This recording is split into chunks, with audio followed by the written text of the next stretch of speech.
There was more than the usual anticipation that spring as hardwood groves burst into green and plows cut ribbons across the sandy loam fields in east-central Indiana. As in other years, the fertile farmland would yield many tons of grain and tomatoes. This year, however, 1931, was one of the cruelest of the Great Depression. Farms and livelihoods were being ravaged by forces more sinister than any Midwestern twister. Just 2 years after the crash of 1929, the country's economy was spiraling downward, taking tens of thousands of mortgaged farms with it. Farm prices were caving in. Foreclosure notices were being tacked on fence posts and county courthouses. These were the bitterest of times. Yet, in the countryside, one could momentarily forget. One day in the spring of 1931, a road crew shoveled its way up Arba Pike toward the half-dozen houses that made up the settlement of Crete. The laborers paused to take note of another sign of spring. On the front porch of a white 2-story house, on a knoll overlooking hundreds of acres of gently rolling hills, sat a tiny dark-haired woman of about 28. She was basking in the warm sun, cradling a round-faced, black-haired baby boy. The infant had been born to Lynetta Jones and her husband, James Thurman Jones, on the 13th day of May that year. They had named him James Warren Jones, and they called him Jimmy. Despite the classic mother and child image seen by the workers, motherhood was an ambivalent state of affairs for Lynetta Jones. For years before her marriage, Lynetta's steel trap of a mind had been locked on the notion that she would neither marry nor bear a child. Instead, she would pursue a business career, perhaps breaking new ground for women. She would give free rein to her individuality and ambition without the drag of a husband or a child.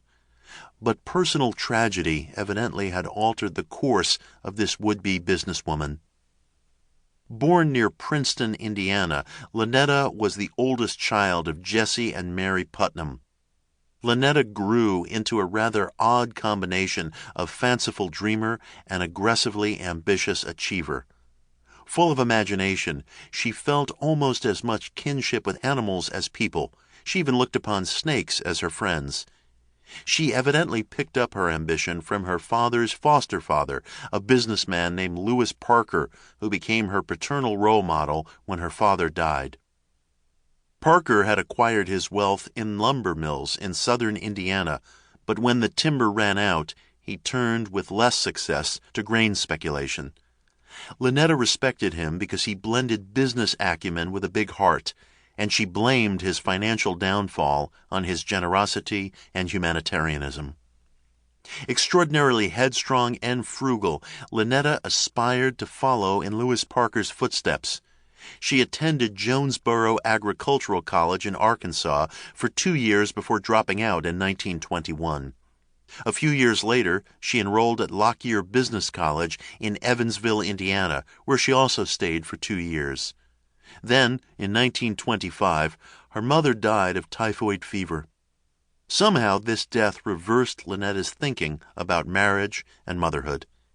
Even before Lynetta's engagement to a Hoosier road construction worker named James T. Jones, she resolved that she would bear a single child, a boy, and he would resemble the most admirable man she knew, Lewis Parker.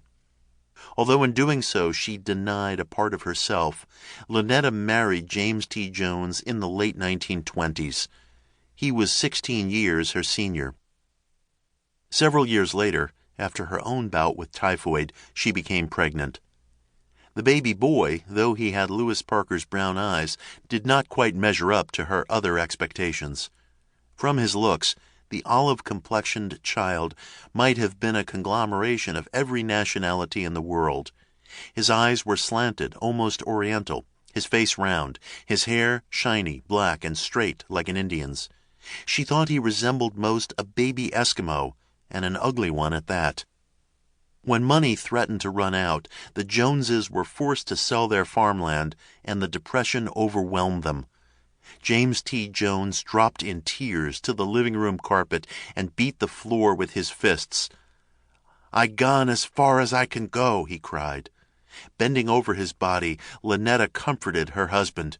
"You cry, my love," she said with gentle determination, "but I'll whip this if it's the last thing I ever do." James T. Jones was a native Hoosier with family ties to nearby Lynn, a community of about 900 where his father was living out his final years. His family were Quakers, with a reputation for intelligence and decency. Though there was a black sheep in the family, an alcoholic who would eventually jump to his death from a bridge in nearby Richmond, most of the children had done well for themselves. James T. Jones was also known as a good man, but his life had taken a sad turn. A road construction foreman before going to France to fight in World War I, he had returned home with lungs scarred by mustard gas.